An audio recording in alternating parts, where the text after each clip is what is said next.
అనగనగా ఒక ఊరిలో పెద్ద రైతు రాజయ్య, అతని కొడుకు లింగయ్య. అల్లరి పిల్లగాడయ్యా. గొర్రెల మందల తోలుక అయ్యతో అడవికి వచ్చే బుద్ధులు చెప్పిన అయ్య పులి వస్తే పిలువమని.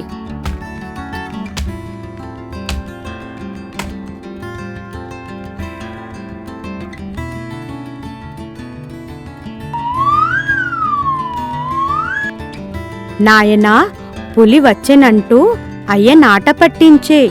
1 కాదు, 2 కాదు, 3 సార్లు అట్ల చేసే. రాజయ్య కోపగించి రుసరుసమని వెళ్ళిపోయే. రయ్యిమని పులి వచ్చి గొర్రెపిల్లనెత్తుకెళ్ళే. వణుకుతూ లబలబలాడుతూ అయ్యను దీనంగా పిలిచే.